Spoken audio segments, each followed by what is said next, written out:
하나님 말씀 사사기 2장 11절로 15절까지입니다. 신분 아멘 하시겠습니다. 천천히 합독하십니다. 시작.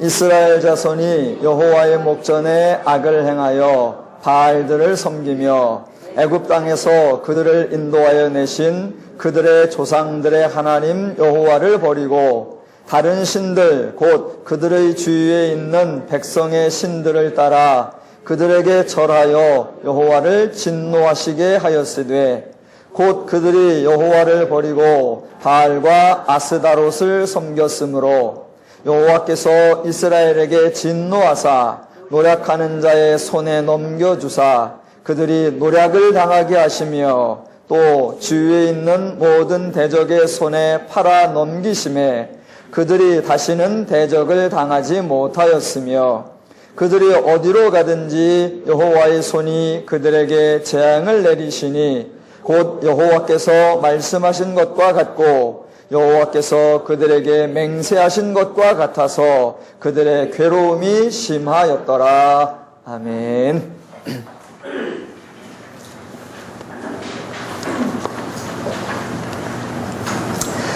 어떤 지역이나 어떤 건물에 교회가 있는지 없는지를 분별하는 가장 기본적인 표시가 십자가일 것입니다.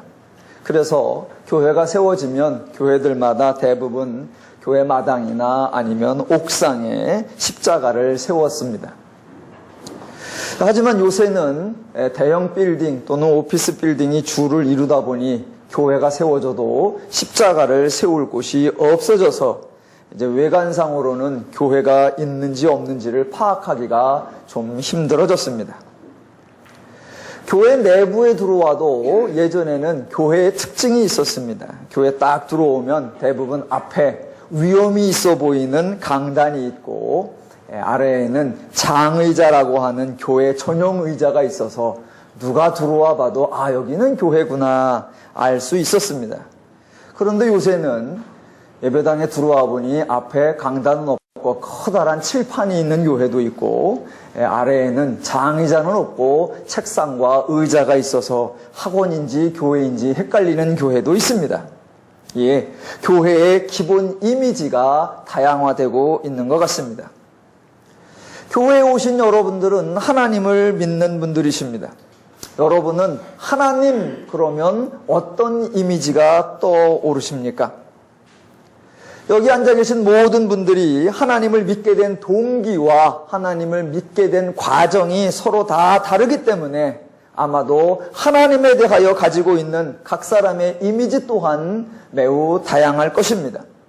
혹자에게는 하나님 그러면 신이라는 개념이 강하고 혹자에게는 왕, 또 혹자에게는 좀 부정적으로 독재자 또는 염라대왕 같은 분 또는 심판자, 또 어떤 분들은 그저 하나님이면 십자가지 또는 하나님이면 전능하신 분이지 라고 이미지를 가지고 있을 수 있습니다. 제가 몇 가지 예를 들어드렸습니다만 실제로 여러분과 개인적으로 여쭤보면 더 많은 이미지가 등장할 것입니다. 성경에도 하나님에 대한 정말로 다양한 이미지들이 소개되고 있습니다. 전사이신 하나님도 나오고 목자이신 하나님, 선생이신 하나님, 의사이신 하나님, 농부이신 하나님 또는 창조자이신 하나님, 참 많은 것들이 나옵니다. 그런데 성경에 하나님을 소개하는 다양한 이미지가 있음에도 불구하고 그 각 이미지에 공통적으로 담겨있는 하나님에 대한 개념이 있습니다. 여러 다양한 표현 속에 그러나 공통으로 가지고 있는 하나님에 대한 개념, 바로 하나님은 일하시는 분이다라는 것입니다. 전사이신 하나님, 그것은 하나님이 전쟁광이라는 것을 의미하는 것이 아닙니다. 하나님이 인간을 위해 친히 전쟁에 나가 주신다는 것입니다. 뒤에서 명령만 하는 것도 아니고 전쟁이 끝난 후에 승리의 마차를 타고 나타나는 것이 아니라 전쟁에 친히 앞서 나가시고 직접 적을 물리치시는 일을 하시는 분이라는 의미입니다. 목자이신 하나님도 목장 주인을 의미하지 않습니다.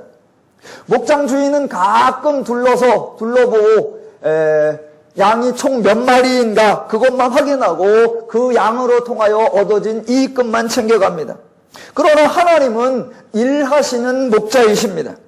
하나님은 이른 아침에 일어나 양들의 상태를 살피고 매일매일 양들을 푸른 초장과 쉴만한 물가로 인도하시고 행여 늑대나 곰이 나타나면 맞짱을 떠서 양들을 지켜내시고 혹시라도 길을 잃어버린 양이 있다면 험산 줄령을 넘어가서라도 기어이 찾아오고야만은 일하시는 분이십니다. 일하시는 목자로서의 하나님을 성경에서는 너를 지키시는 자는 졸지도 아니하시고 주무시지도 아니하신다라고 표현합니다. 그래서 목자이신 하나님 그러면 머리칼이 뒤엉켜져 있고 땀을 흘리고 숨을 거칠게 몰아쉬는 그런 목자를 떠올리셔야 합니다.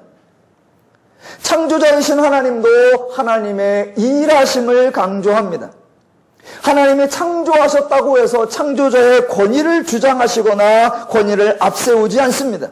창조주라는 표현의 가장 기본적인 의미, 하나님이 창조라고 하는 일을 행하셨다는 것입니다. 아무것도 존재하지 않을 때에 하나님은 친히 말씀하셔서 창조 활동을 하셨고 친히 흙으로 각종 들짐승과 공중의 각종 새와 사람을 지으셨습니다. 하나님이 일하셨습니다.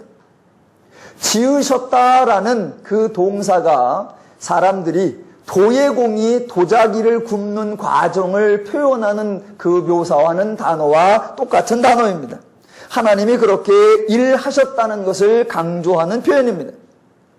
선생이신 하나님도 마찬가지입니다. 선생님, 그러면 막대기를 들고 다니며 학생들 뒤통수를 때리는 분, 그렇게 떠올리시면 안 됩니다. 죄인들을 가르치기 위하여 하나님이 사건을 펼치시고 각 사건을 통하여 하나님을 계시하시고 그 계시된 내용을 율법에 기록하여 전달하고 기어코 하나님을 알게 하기 위하여 정말로 다양한 교육적 방법을 총동원하시는 일하시고 수고하시는 하나님이 교사이신 선생이신 하나님이십니다. 의사이신 선생님도 하나님도 마찬가지입니다. 하얀 가운 입고 컴퓨터 앞에 앉아서 겨우 1, 2분만 면담하는 그런 분이 아닙니다. 12년 된 혈루증 여인이 만지는 것도 허락하신 분이시고 소경을 고치기 위하여 친히 침을 뱉어 흙을 이기도 하시고 죽은 자도 살려내시기까지 책임지고 일하시는 분이 의사이신 하나님입니다. 농부이신 하나님도 자전거 타고 와서 논둑에 앉아 새참이나 드시는 삭군이 아닙니다. 하나님은 친히 씨를 뿌리시고 열매 맺지 못하는 나무가 없도록 가지도 치시고 또 물고도 드시고 논에 피도 뽑으시는 정말 일꾼이요 정말 마당새 같으시고 정말 머슴같이 일하시는 하나님입니다. 흔히 예수님에 대하여 교회의 머리 되신 분이라고 합니다. 예수님은 교회의 머리 되시니까 예수님은 일하고는 관계가 없구나. 아니요. 교회의 머리가 되신다라는 것도 예수님의 일하시는 모습을 강조합니다. 머리는 머리만 쓰는 거고 손발이 수고하는 거지 머리가 무슨 말을 해요? 무슨 일을 해요? 사람들도 말할 때 야 머리가 나쁘면 손발이 고생한다라고 말하지 그러니까 손발이 수고하는 거잖아요. 아니요. 머리가 나쁘면 손발이 고생한다 그 말을 반대로도 표현할 수 있습니다. 머리는 좋은데 손발이 못 따라주면 머리도 고생한다 그겁니다. 왜? 좋은 계획을 짰고 좋은 아이디어를 냈는데 손발이 따라주지 못하면 머리는 또 머리를 써야 합니다. 그런데도 못 따라주면 또 골머리를 써야 합니다. 그런데도 못 따라주면 머리가 골치가 아픕니다. 그럼 머리도 참으로 많은 일을 하고 머리도 참으로 많은 수고를 합니다. 성경에 나타나는 하나님의 이미지, 다양한 표현이 있을지라도 공통적인 개념, 하나님은 일하시는 분이다라는 것입니다. 성경이 하나님을 일하시는 분으로 소개하지만 종종 사람들은 하나님이 왜 아무것도 하지 않으시냐고 따지는 경우가 있습니다. 예를 들어 악인이 활개치고 다닐 때 하나님은 왜 저런 인간을 살려두시냐고 따지기도 합니다. 또 세상에 홍수나 기근이나 지진 등 재앙이 일어날 때 도대체 하나님은 어디 계시고 도대체 하나님은 뭐 하시느냐고 사람들이 신을 원망하곤 합니다. 그런데 그렇게 말하고 그렇게 반응하는 것이 정말로 어이가 없는 것입니다. 왜 그러느냐? 한 가정의 예를 들어보겠습니다. 아빠가 성실하게 직장을 다니고 그래서 가족을 위해서 일하고 수고해서 그 가정의 행복을 유지해 오고 있습니다. 아빠의 수고로 그 가정이 또는 엄마의 수고로 그 가정이 유지되고 있습니다. 그런데 어느 날 옆집이 새 차를 뽑았습니다. 너무 멋있고 근사해요. 그러자 그 새 차가 부러웠던 아이가 자기 아버지에게 느닷없이 하는 말. 옆집은 새 차 뽑았는데 아빠는 뭐해? 아빠는 뭐 하다니요? 이게 무슨 말입니까? 아니, 그동안 그 가정이 유지되는 게 다 아빠가 일하고 수고한 결과입니다. 아빠가 이른 아침부터 저녁까지 일해서 현재의 집이 있고, 비록 몇 년 된 흔 차일지라도 차도 있고, 가정의 살림살이가 있고 하루하루가 살아갈 수 있는 거, 그거 모두 아빠가 일한 결과입니다. 그런데 아이들은 자신들의 삶이 어떻게 유지되고 있는지를 알지 못합니다. 평상시의 삶이 유지되도록 아빠가 행하고 있는 모든 일은 모두 쉽게 잊어버립니다. 마치 아버지는 아무것도 안 하고 있는 줄로 합니다. 그래서 옆집에 뭔가 새 것만 생기면 느닷없이 하는 말, 아빠는 뭐해? 우리 아빠는 왜 그래? 그런데 아이들이 그렇게 말하는 것보다 더 어이가 없고 심한 것이 바로 하나님의 일하심에 대한 인간들의 반응입니다. 사람들은 평상시에 세상이 저절로 돌아가는 줄 압니다. 세상이 아무 일 없이 저절로 잘 돌아가고 있는 줄 압니다. 그러다가 무슨 일만 터지면 그때서 하는 말, 하나님은 뭐 하시는가? 하나님은 어디에 계시는가? 라고 불평합니다. 실상은 정반대로 해야 합니다.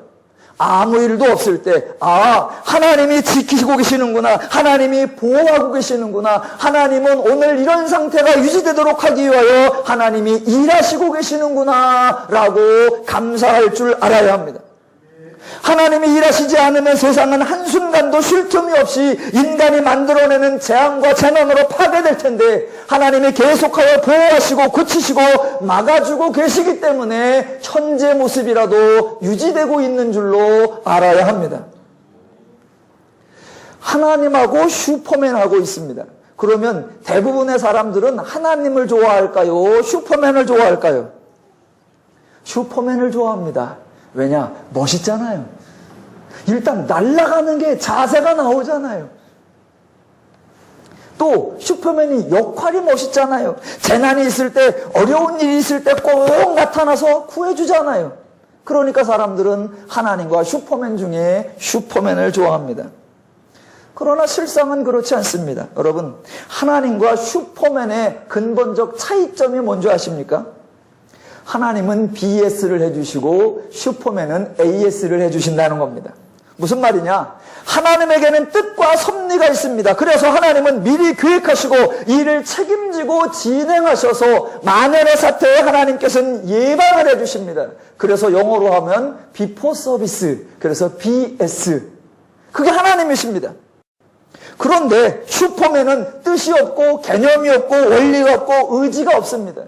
슈퍼맨이 가지고 있는 건 달랑 하나, 그저 힘과 능력뿐입니다. 그래서 언제나 땜빵만 합니다.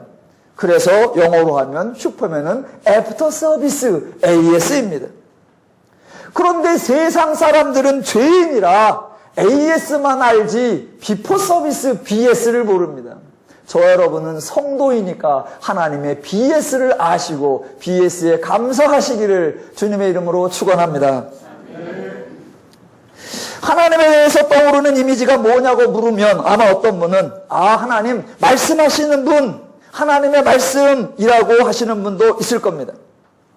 하나님의 말씀이라고 할 때 그 하나님의 말씀은 어떤 문장이나 어떤 내용을 강조하는 것이 아니라 하나님이 말씀하신다는 것, 그리고 그 하나님이 말씀하신 대로 행하신다는 것을 강조합니다. 성경에 어떤 표현이 나오면, 성경에 어떤 문장이 나오면, 성경에 어떤 사건이 나오면 그 문장과 표현과 사건 속에서 성경이 강조하려는 게 무엇인지를 잘 찾아내야 합니다. 몇 가지 예를 들어보겠습니다. 요한복음 11장에 보면 나사로가 죽는 사건이 나옵니다. 나사로가 죽었고 그 집에 예수님께서 오셨습니다. 이미 나사로는 죽었고 장례 절차가 진행되어 있고 나사로는 이미 무덤에 들어가 있습니다. 이스라엘의 무덤은 우리나라 무덤하고 다릅니다. 우리나라 무덤은 땅을 파서 말 그대로 묻어버려서 그 위를 덮어버립니다. 그래서 사람이 무덤에 들어갔다 나갔다 할 수가 없습니다. 그런데 이스라엘 무덤은 산 등성이나 이렇게 어떤 절벽 이런 쪽에 그 벽을 파내서 그 안으로 밀어 넣습니다. 그리고 그 입구를 돌문 같은 것으로 닫아 놓아서 평상시 사람이 돌을 옮겨 놓고 드나들 수 있습니다. 그 이스라엘 무덤에 지금 나사로가 들어 있습니다. 그 나사로를 향해 예수님께서 말씀하십니다. 나사로야 나오라. 예수님이 나사로야 나오라 라고 말씀하실 때 중요한 것이 무엇입니까? 단순히 예수님이 말씀하셨다는 것입니까? 아니요. 훨씬 더 심오합니다. 자, 예수님이 나사로야 나오라 라고 부르신다고 해서 죽은 나사로가 나올 수 있습니까? 더 근본적으로 나사로야 나오라 아무리 불러봐도 죽은 나사로가 그 소리를 어떻게 듣습니까? 그러므로 중요한 것은 예수님이 나사로야 나오라 라고 말씀하셨다는 정도가 아니라 그 말씀을 하심으로 죽은 나사로를 살려내셨다는 것이 중요합니다. 그렇게 살려내셔야 그 목소리를 들을 수 있고 그 목소리를 들어야 그가 걸어 나올 수 있는 것입니다.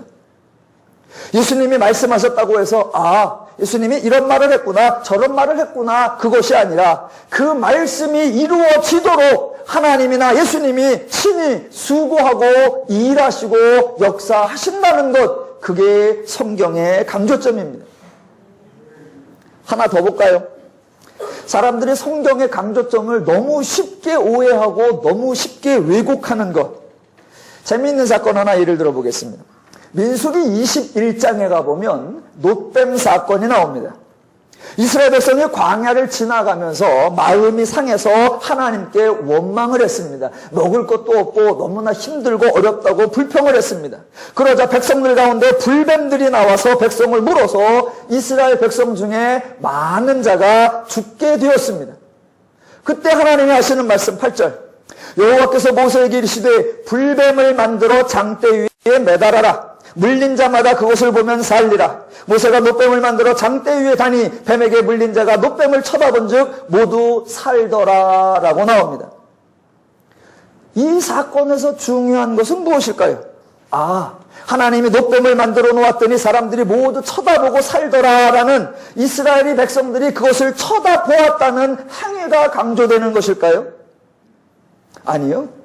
여러분, 뱀에게 물린 자가 놋뱀을 만들어 놓고 놋뱀을 쳐다보면 삽니까? 죽습니까? 죽죠. 놋뱀 만들어 놓고 100번, 1000번, 10,000번을 쳐다봐요. 목만 아프지. 그게 나아지지가 않습니다. 자, 이 본문을 가지고 종종 목사님들이 이렇게 설교를 하십니다. 잘못된 예입니다. 미리 강조합니다. 아멘 하시면 안 됩니다. 설교 제목, 바라보는 신앙.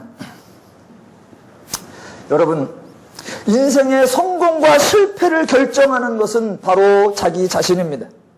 옛날에 하늘은 스스로 돕는 자를 돕는다고 했습니다. 주변에서 아무리 도와주어도 본인이 하지 않으면 아무것도 이룰 수 없습니다. 하나님도 마찬가지입니다. 하나님이 은혜를 주십니다. 하나님은 모든 사람에게 은혜를 주십니다. 그러나 은혜를 받는 자가 있고 은혜를 못 받는 자가 있습니다. 누가 은혜를 받습니까? 바로 일하는 자, 행하는 자입니다. 오늘 본문에서도 하나님이 뱀에 물린 자들을 위해 놋뱀을 만들게 하시고 바라보라 라고 말씀하셨습니다. 모든 사람이 다 볼 수 있게 놋뱀을 달아놓았고 모든 사람이 다 들을 수 있게 보는 자는 살 것이라고 말씀하셨습니다. 이때 바라보는 자는 살고 바라보지 않는 자는 죽는 것입니다. 차이가 어디서 납니까? 내가 바라보아야 한다는 겁니다. 다 같이 따라합시다. 바라보는 신앙을 가지자. 이렇게 하시면 안 된다는 겁니다. 안 돼요. 중요한 것은 하나님이 물린 자마다 그것을 보면 살리라 라고 하나님이 말씀하셨다는 겁니다.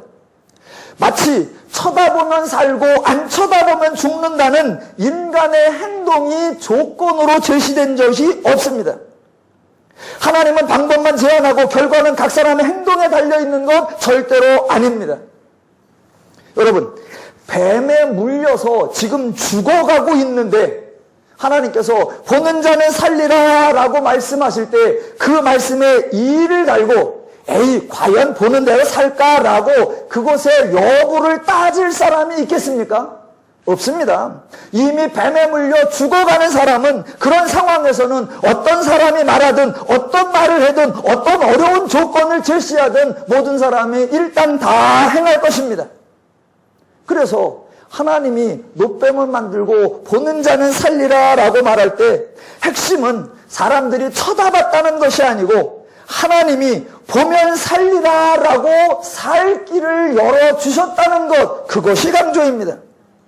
바라보는 자는 살고 안 바라본 사람은 죽은 것이 아닙니다. 모든 사람이 다 바라봤습니다. 그 순간에 안 바라볼 사람이 누가 있겠습니까? 그래서 결국 모든 사람이 다 바라보았고 모든 사람이 다 살아났습니다. 그래서 그 본문의 강조점, 하나님이 모든 사람을 살려내셨다라는 것입니다. 그런데 성경은 보는 자는 살리라 라고 하니까 보는 게 중요하구나, 보면 살고 안 보면 죽는구나. 아니요. 그러니까 이런 성경의 표현 속에 강조점을 잘 찾아야 됩니다. 유사한 거 하나만 더 예를 들어보겠습니다. 마가복음 2장 17절을 보면 이렇게 나옵니다. 예수께서 들으시고 그들에게 이르시되 건강한 자에게는 의사가 쓸데없고 병든 자에게 쓸데있느니라. 나는 의인을 부르러 온 것이 아니라 죄인을 부르러 왔노라 하시니라 입니다. 이 표현의 강조점이 무엇일까요? 만약 본문대로 하면 하나님은 의인을 부르러 온 것이 아니라 죄인을 부르러 오셨습니다. 한 의인은 예수님이 부르지 않았습니다. 그러나 실상으로 가면 전혀 다릅니다. 왜냐하면 의인은 없기 때문입니다. 모든 사람이 다 죄인입니다. 그래서 표현상으로는 의인을 부르러 온 것이 아니라 죄인을 부르러 왔다라고 하지만 그 죄인을 부르러 왔다라는 말이 모든 인간을 다 부르러 왔다라는 말입니다. 예수님은 의인은 내비두시고 죄인만 부르셔, 그런 말이 아니라 결국 예수님이 모든 인간을 부르러 왔다라는 겁니다. 그러면 의인이냐 죄인이냐가 중요한 것이 아니고 예수님이 인간을 구원하기 위하여 인간을 부르러 예수님이 오셨다라는 것, 그게 강조점입니다. 죄인을 부르러, 인간을 부르러, 죄인된 인간을 찾아 구원하러 예수님이 오셨다는 것. 그래서 성경의 강조점, 하나님, 성령님, 예수님, 모든 하나님은 언제나 인간을 위해 일해 주신다라는 것입니다. 하나님이 일하시는 분이기에 특별히 하나님이 행하시는 일은 모두 인간을 위해서 일하시는 것이기 때문에 창세기부터 지금까지 하나님이 인간에게 명령하시거나 이 일을 시키신 것이 없습니다. 저와 여러분은 지금 사사기를 살펴보고 있습니다. 사사기를 여러분이 처음 접하실 때에 사사기의 내용이 사람들이 일반적으로 예상하거나 기대한 거하고는 다르구나라는 것을 생각하셔야 합니다. 자, 왜 그러냐면 사사기는 구약의 이야기가 전개되는 과정 중에 아주 중대한 전환점에 있는 책입니다. 창세기 12장에서 하나님이 아브라함에게 나타나서 세 가지를 약속하셨습니다. 하나님이 아브라함에게 명령하시거나 지시하시거나 맡기신 것이 아니라 하나님이 약속하셨고 하나님이 직접 책임지고 일하시고 완성하십니다. 그 하나님이 약속을 이루어 가시는 전 과정이 창세기, 출애굽기, 레위기, 민수기, 신명기, 여호수아까지 나옵니다. 그래서 여호수아 마지막 부분에 21장 45절, 여호와께서 이스라엘 족속에게 말씀하신 서원한 말씀이 하나도 남음이 없이 다 응하였더라. 23장 14절, 너희 하나님 여호와께서는 너희에게 대하여 말씀하신 모든 서원한 말씀이 하나도 틀리지 아니하고 다 너희에게 응하여 그 중에 하나도 어김이 없음을 너희 모든 사람은 마음과 뜻으로 아는 바라 라고 나오는 것입니다. 하나님이 뜻을 세웠고 하나님이 약속을 하셨고 하나님이 성취하셨고 하나님이 완성하셨습니다. 그렇게 완성하신 후에 나오는 책이 사사기입니다. 그렇다면 사사기에는 어떤 내용이 나와야 할까요? 사사기의 내용이 저와 여러분이 어렸을 적부터 자주 읽고 자주 듣고 자주 배웠던 동화책의 결론처럼 나와야 정상입니다. 동화책의 결론이 언제나 어떻게 나옵니까? 공주와 왕자가 행복하게 오래오래 살았더래요. 그게 동화책의 끝입니다. 예, 사사기가 사실은 그랬어야 합니다. 하나님이 약속하셨고 하나님이 진행하셨고 하나님이 완성하셨으니까 사사기에서는 이스라엘 백성이 하나님의 약속한 땅에 들어와 하나님과 더불어 행복하게 자유와 평화와 안식을 누리며 오래오래 살았더래요 라고 나와야 합니다. 그런데 사사기에는 그런 표현이 단 한 번도 나오지 않습니다. 하나님은 가나안에 정착한 이스라엘에게 새로운 일, 새로운 과업, 새로운 숙제를 주셨나요? 아니요. 하나님은 가나안에 도착한 이스라엘에게 달리 일을 시키거나 일을 맡기시거나 새로운 말씀을 하신 것이 없습니다. 새로운 사명 없습니다. 가나안에 도착한 이스라엘에게 요구하신 거 없습니다. 인구 번영하라, 경제 번영시켜라, 문화 번영시켜라 없습니다. 부국 강병하라 없습니다. 선진국 기대라 없습니다. 하나님이 아무것도 맡기신 일이, 부탁하신 일이 없습니다. 가나안에 정착한 이스라엘이 하나님을 위하여 할 일이 없습니다. 그들이 할 일 달랑 하나, 하나님이 자신들을 위하여 이루어주신 삶을 신나고 재밌고 즐겁고 행복하고 자유롭고 평안하게 누리며 살면 되는 것입니다. 그래서 사사기 1장은 사사기는 총 2절이면 끝나야 합니다. 이스라엘 백성들이 가나안에서 행복하게 살았더래요. 2절 계속 그렇게 살았더래요. 3절 쭉 그렇게 살았더래요. 5절 오래오래 그렇게 살았더래요. 6절 지금도 그렇게 살고 있더래요. 왜? 하나님이 계획하셨고 하나님이 진행하셨고 하나님이 완성하셨으니까 그 하나님 완성 안에 이스라엘 백성들은 그렇게 살고 있었어야 합니다. 그런데 이스라엘은 그 하나님의 은혜와 하나님의 복을 누리며 사는데 실패합니다. 왜 실패할까요? 그동안 하나님이 이스라엘에게 알려주고 가르쳐주신 말씀보다 이스라엘 백성들 자신들이 생각하고 즉 죄인들이 생각하고 있는 것이 더 옳다고 생각했기 때문입니다. 그동안 하나님이 자기들을 지켜주고 보호하고 인도해 주신 그러한 삶보다 들어와서 본 가나안 사람들의 살고 있는 그 사람들의 삶의 방식이 훨씬 더 좋아 보였기 때문입니다. 그렇다면 저와 여러분은 질문해야 합니다. 이스라엘 백성들은 왜 하나님의 가르침보다 자신들의 생각이 옳다고 생각했고 왜 하나님이 인도하신 삶보다 가나안 사람들의 삶의 방식이 훨씬 더 좋았다고 생각했을까요? 이스라엘 백성들이 그렇게 생각한 이유는 하나님의 말씀에 대한 오해가 있었기 때문입니다. 이스라엘 백성들이 가지고 있는 하나님의 말씀에 대한 오해, 오늘날 대부분의 성도님들도 하나님의 말씀에 대한 근본적인 오해를 가지고 있습니다.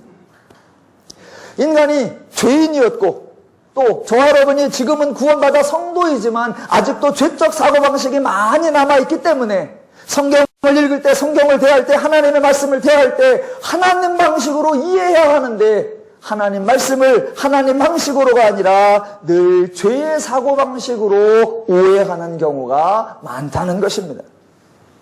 인간이 하나님 말씀에 대하여 오해하는 3가지 차원을 설명해 보겠습니다. 인간이 하나님 말씀을 읽거나 듣거나 접할 때 3가지 측면에서 오해를 합니다. 그 중에 하나가 차원의 주체에 대한 오해, 또 2번째가 관계에 대한 오해, 3번째가 결과에 대한 오해입니다. 인간이 하나님 말씀에 대하여 오해하는 게 3가지 측면에서입니다. 첫 번째가 주체에 대한 오해, 2번째가 관계에 대한 오해, 3번째가 결과에 대한 오해입니다. 그 중에 첫 번째, 주체에 관한 오해입니다. 무슨 말이냐? 하나님이 말씀하시는 것은 하나님 자신이 그렇게 행하시겠다고 알려주시는 것인데, 죄인들은 인간에게 그렇게 행하라고 시키는 것이라고 오해한다라는 겁니다. 하나님 말씀은 하나님이 하실 일인데 사람들은 하나님이 나에게 시키는 것이라고 오해한다. 가장 대표적인 경우가 모세입니다. 출애굽기 3장에 나오는 하나님과 모세에서 대화에서 하나님은 모세에게 언제나 하나님이 행하실 일을 말씀하십니다. 3장 10절.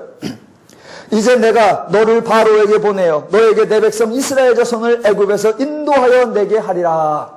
누가 하시겠다고 하십니까? 하나님이 하시겠다고 합니다. 하나님이 그렇게 말씀하시면 인간은 아주 단순하게 네, 그렇게 하세요 라고 하면 됩니다. 왜? 하나님이 하시겠다고 하니까. 그런데 죄인들은 하나님이 하실 일이 아니라 자기에게 시키는 일, 즉 자기가 해야 하는 일인 줄로 오해합니다. 그래서 모세의 반응이 11절에 이렇게 나옵니다. 모세가 하나님께 이르되 내가 누구이기에 바로에게 가며 이스라엘 자손을 애굽에서 인도하여 내리이까. 모세는 왜 이럽니까? 언제 모세에게 하라고 했습니까? 하나님이 하시겠다고 했지. 똑같은 반응이 사사기 6장에도 나옵니다. 사사기 6장에 보면 기드온이라고 하는 사사가 나옵니다. 자, 하나님께서 기드온에게 이렇게 말씀하십니다. 6장 14절. 여호와께서 그를 향하여 이르시되 너는 가서 이 너의 힘으로 이스라엘을 미디안의 손에서 구원하라. 내가 너를 보낸 것이 아니냐 하시니라 입니다. 하나님이 보내셨다는 것은 하나님이 책임지신다는 의미입니다. 하나님이 책임지신다고 하니 기드온도 네, 그렇게 하세요 라고 하면 됩니다. 그러나 기드온의 반응이 모세의 반응과 똑같습니다. 죄인의 반응은 한치의 오차도 없이 언제나 같습니다. 15절. 그러나 기드온이 그에게 대답하되 오 주여 내가 무엇으로 이스라엘을 구원하리이까. 보소서 나의 집은 므낫세 중에 극히 약하고 나는 내 아버지 집에서 가장 작은 자니이다 라고 합니다. 참 어이가 없죠. 만약 자기네 가문이 므낫세 집안 중에서 조금 큰 가문이었으면 할 수 있었나요? 자기가 아버지 집에서 가장 작은 자가 아니라 장남이었으면 해볼만 했나요? 하나님이 하시겠다는 것을 왜 자신들이 못하겠다고 난리인지 참 어이가 없습니다. 그런데 이와 같은 모습이 죄인들이 하나님의 말씀에 대하여 갖는 주체에 대한 오해, 즉 하나님이 하시겠다는 일을 자기들이 해야 하는 일로 아는 잘못된 오해입니다. 구약에만 나오느냐? 아니요, 신약에도 나옵니다. 마태복음 16장에 예수님과 베드로의 대화가 나옵니다. 21절. 이때로부터 예수 그리스도께서 자기가 예루살렘에 올라가 장로들과 서기관들에게 많은 고난을 받고 죽임을 당하고 제3일에 살아나야 할 것을 제자들에게 비로소 나타내시니. 예, 예수님께서 잡혀가시고 예수님께서 고난받으시고 예수님께서 죽으시고 예수님께서 살아나신다고 하십니다. 그러면 베드로는 뭐라고 하면 됩니까? 네, 그렇게 하세요. 그러면 됩니다. 그런데 베드로의 반응은 모세의 반응이나 기드온의 반응과 똑같습니다. 22절. 베드로가 예수를 붙잡고 항변하여 이르되 주여 그리 마옵소서 이 일이 결코 주께 미치지 아니하리이다. 베드로는 왜 이러는 걸까요? 아니, 예수님이 베드로에게 고난받으래요? 예수님이 베드로에게 잡혀가라 그래요? 예수님이 베드로 보러 십자가에 죽으라 그래요? 예수님이 베드로 보러 살아나라고 합니까? 아니요.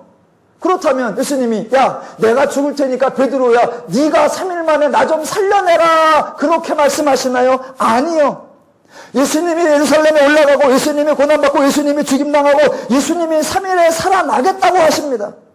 베드로가 항변해야 할 아무런 이유가 없습니다. 그런데 항변하면서 이 일이 미치지 못한다라고 억지를 씁니다. 왜요? 예수님이 하신 말씀이 예수님의 일이라는 것을 생각하지 못하는 것입니다. 하나님 말씀에 대한 주체의 오해입니다. 하나님 말씀에 대한 두 번째 오해는 관계에 대한 오해입니다. 하나님이 말씀을 하시면 하나님은 하늘에 대고 말씀하시는 것이 아니고 아무나 들으라고 말씀하시는 것이 아니고 하나님이 말씀하실 때에는 그 말씀하시는 하나님과 그 말씀을 듣는 인간의 관계를 잘 이해하셔야 합니다. 그런데 사람들은 하나님과 인간의 관계, 하나님이 말씀하실 때 듣는 그 인간의 상태가 어떤지는 전혀 고려하지 않은 채 그저 말을 말로만 듣습니다. 그러니 오해와 왜곡이 당연히 생기는 겁니다. 하나 예를 들어보겠습니다. 두 사람이 있습니다. 두 사람이 서로 친구입니다. 그 중에 한 사람은 의사이고 한 사람은 셀러리맨입니다. 자, 그 두 친구가 어느 날 찻집에서 만났습니다. 중년의 나이에 들어섰기에 주고받는 대화가 건강에 관한 것입니다. 두 사람 중에 의사인 친구가 셀러리맨 친구에게 말합니다. 어이 친구야, 운동 좀 해. 그리고 먹는 것 좀 잘 가려서 먹고. 셀러리맨 대답. 직장인들이 틈이 나냐? 운동할 새가 어딨어. 또 늘 회식이다 접대다 먹는 것도 엉망이지 뭐. 그러자 또 의사가 말합니다. 그러지 말고 건강 잘 챙겨. 우리 나이에는 건강 자신 못하는 거다. 인생 훅 간다. 그 정도 대화를 하고 헤어졌습니다. 두 사람 모두 지극히 일상적 대화를 나누었습니다. 그런데 한 2달 지난 후 셀러리맨 친구가 몸이 아팠습니다. 그래서 의사인 친구가 있는 병원으로 찾아갔습니다. 여러 가지 검사와 진료를 마친 후에 간암으로 판정이 났습니다. 드디어 의사와 셀러리맨 두 친구가 만나서 대화를 합니다. 이때 의사인 친구가 하는 말, 너 내 말 잘 들어. 앞으로는 술 먹지 말고 매운고 짠 음식 절대로 먹지 마. 지금부터 내가 시키는 대로만 해. 집에 있는 술 다 갖다 버리고 모든 음식에 소금 넣지 말고 제발 내 말 들어. 내 말 안 들으면 너 죽어. 라고 말합니다. 지금 의사가 한 말이 이상합니까? 의사가 셀러리맨을 협박하는 것입니까? 의사가 셀러리맨 친구의 자유를 제한하는 겁니까? 그 친구의 인권을 무시하고 의사가 이기적으로 자기 마음대로 행하려는 것입니까? 절대로 그렇지 않습니다. 그 두 친구의 첫 번째 대화와 두 번째 대화에는 전혀 다른 관계, 전혀 다른 전제가 하나 깔려 있습니다. 첫 셀러리맨이 두 번째 대화에서는 암에 걸린 환자라는 것입니다. 두 사람의 상태가 달라졌고 관계가 달라졌습니다. 처음엔 두 사람 모두 건강했고 한 사람은 의사요 한 사람은 셀러리맨으로서 친구였습니다. 그런데 친구인 것은 여전히 같지만 의사인 것과 셀러리맨 것도 여전히 같지만 셀러리맨이 이전에는 건강했지만 지금은 암에 걸려 환자가 되었다는 것입니다. 그래서 친구 관계이지만 이제는 동시에 의사와 환자의 관계가 된 것입니다. 그래서 의사는 단지 친구뿐만이 아니라 친구이면서 동시에 환자인 사람에게 말하는 겁니다. 너 내 말 잘 들어. 앞으로 술 먹지 말고 매운고 짠 음식 절대로 먹지 마. 너 내가 시키는 대로 해. 내 말 안 들으면 너 죽어. 이렇게 말하는 것보다 아니 그거보다 더 심하게 말해도 의사로서 환자에게 하는 말이기 때문에 전혀 이상하지 않습니다. 그런데 그 똑같은 말을 두 당사자가 아닌 제3자 두 사람이 의사와 환자의 관계라는 사실을 모르는 제3자가 들으면 이상한 말입니다. 너 내 말 잘 들어. 내가 시키는 대로만 해. 내 말 안 들으면 너 죽어. 제3자가 들으면 그 사람은 아주 나쁜 사람입니다. 상대방을 억압하고 통제하고 속박하는 잔인한 사람이 되는 겁니다. 왜? 그 두 사람의 관계를 오해하고 있기 때문입니다. 사람들이 기독교에 대한 오해, 하나님에 대한 오해, 하나님의 말씀에 대한 오해가 모두 이와 같은 것입니다. 하나님과 인간의 관계를 이해하지 못하고 하나님 앞에 선 인간의 상태를 바르게 인식하지 못하는 겁니다. 인간의 상태와 하나님과 인간의 관계를 알지 못한 새 하나님 말씀을 들으니까 당연히 하나님 말씀을 오해할 수밖에 없는 것입니다. 성경을 읽어보시면 창조 때에 하나님이 인간에게 하시는 말씀과 인간이 죄인이 되었을 때 하나님이 인간에게 하시는 말씀과 인간을 구원하시어 성도가 되게 하신 후에 성도에게 하시는 하나님의 말씀이 표현이 다 다르게 나옵니다. 당연하지요. 왜냐하면 인간의 상태가 다르기 때문에 하나님께서는 각 인간의 상태에 맞게 다양하게 표현하시는 겁니다. 그러므로 성경을 읽을 때마다 인간의 상태와 하나님의 관계를 바르게 파악하셔야 오해와 왜곡을 줄일 수 있는 것입니다. 하나님이 인간을 창조하셨을 때에는 하나님과 인간이 동등한 차원에서 있었습니다. 하나님이 그만큼 인간을 존귀하게 대해주신 것입니다. 그래서 그때 하나님은 인간에게 일상적인 표현을 하십니다. 창세기 1장 28절 하나님이 그들에게 복을 주시며 하나님이 그들에게 이르시되 생육하고 번성하여 땅에 충만하라. 땅을 정복하 바다의 물고기와 하늘의 새와 땅에 움직이는 모든 생물을 다스리라. 어디에도 강제적이고 압제적인 표현이 없습니다. 그런데 인간이 타락하여 죄인이 되었습니다. 하나님에 대하여 죽은 자가 되었고 죄에 사로잡힌 자, 죄의 종이 되었습니다. 이제 하나님은 인간의 보호자요, 인간의 책임자요, 인간의 치유자요, 인간의 회복자이십니다. 그래서 하나님이 인간을 치유하시기 위해, 인간을 회복하시기 위해, 인간을 온전하게 하시기 위해 하나님이 말씀하십니다. 인간아, 죄인아, 너 내 말 들어라. 내가 시키는 대로 해라. 그렇지 않으면 너 죽음에서 벗어날 수 없다. 내 말 들어야 한다. 내 말대로 해야 된다. 하나님의 말씀이 협박입니까? 하나님이 인간의 의지를 박탈하시는 것입니까? 하나님이 하나님 멋대로 하십니까? 하나님이 이기적이십니까? 또 하나님이 이런 말씀도 하십니다. 우상을 멀리하라. 신상을 만들지 말고 신상에게 절하지 말라. 이게 하나님의 압제이고 인권 유린입니까? 절대로 그렇지 않습니다. 그러니까 하나님이 말씀을 하시고 인간이 말씀을 들을 때에는 인간이 어떤 상태에 있고 하나님과 인간이 어떤 관계에 있느냐를 꼭 살피셔야 합니다. 만약 여러분이 지나가는 사람에게 저기요, 지금부터 제가 하시는 대로 하셔야 됩니다. 제 말대로 안 하시면 당신은 죽습니다. 만약 그렇게 해보십시오. 그러면 그 사람이 뭐라고 반응할까요? 뜨하게 쳐다보면서 제일 첫 번째 하는 말이 이럴 겁니다. 넌 누군데? 네가 뭔데? 왜요? 네가 나한테 말할 만한 관계와 네와 나가 이런 말을 주고받을 수 있는 그런 관계가 있느냐? 그 말입니다. 예. 하나님의 말씀은 죄인을 구원하기 위한 치유와 회복의 말씀이라는, 하나님의 말씀은 인간을 구원하기 위한 복음이라는 것을 꼭 기억하셔야 합니다. 하나님의 말씀에 대한 세 번째 오해가 결과에 대한 오해입니다. 세 번째 오해라고 하면 여러분이 두 가지가 생각나야 됩니다. 세 번째 오해, 그러면 앞에 뭐였지? 그러시면 안 됩니다. 또 제가 처음에 그랬습니다. 하나님 말씀에 오해하는 세 가지 차원이 있다고. 그러면 세 번째 오해입니다. 그러면 끝날 때가 됐구나 이해하셔야 됩니다. 세 번째 오해입니다. 몇 번째까지 갈 거야? 그러시면 안 됩니다. 저는 여러분을 위하여 설교를 하고 있다는 것을 알아주셔야 합니다. 자, 하나님의 말씀에 대한 세 번째 오해. 첫 번째 오해는 주체에 대한 오해, 두 번째 오해는 관계에 대한 오해, 세 번째 오해는 결과에 대한 오해입니다. 하나님의 말씀은 저주나 징계가 절대로 아니라는 겁니다. 하나님이 말씀하시는 것 중에 이렇게 되리라, 저렇게 되리라 라는 내용이 나옵니다. 그러한 말씀들은 하나님의 가르침 또는 하나님의 통보, 하나님의 공지 또는 하나님의 알림입니다. 아까 의사가 셀러리맨에게 이렇게 말했습니다. 너 내 말 들어. 내 말 안 들으면 죽어 라고 말했습니다. 그 말은 내 말 안 들으면 내가 너를 죽여버린다라는 것이 아니라 내 말을 안 들으면 죽음이 임하게 된다라는 사실을 알려주는 것입니다. 비록 의사가 내 말 안 들으면 죽어라고 말했을지라도, 그랬더니 실제로 셀러리맨이 죽었을 때 유족들이 찾아와서 의사에게 당신이 지난번에 내 말 안 들으면 죽어라고 저주를 퍼부었기 때문에 말대로 된 거니까 당신이 변상하십시오 라고 말하면 정말로 어이가 없는 겁니다.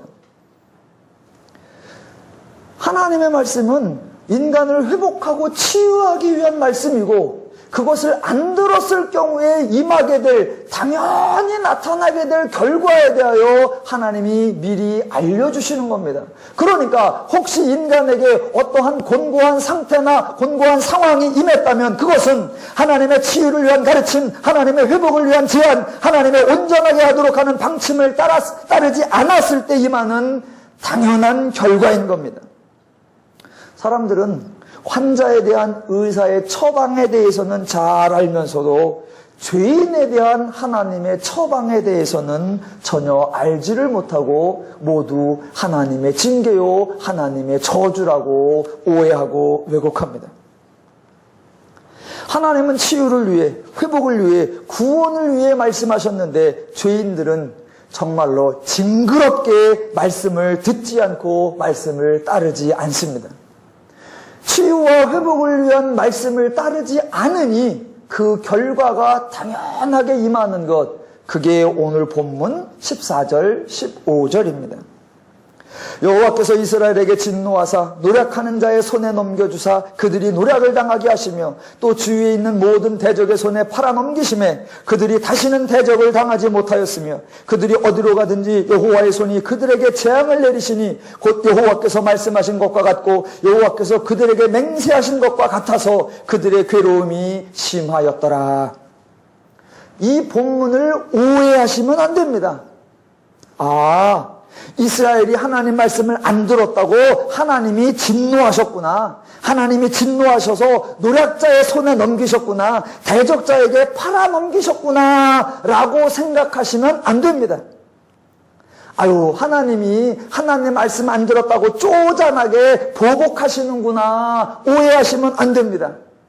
단순히 보복하는 정도가 아니라, 한 번 보복하는 정도가 아니라 그들이 어디로 가든지 재앙을 내리시니 하나님은 뒤끝이 오래 가시는구나 그렇게 생각하셔도 안 됩니다.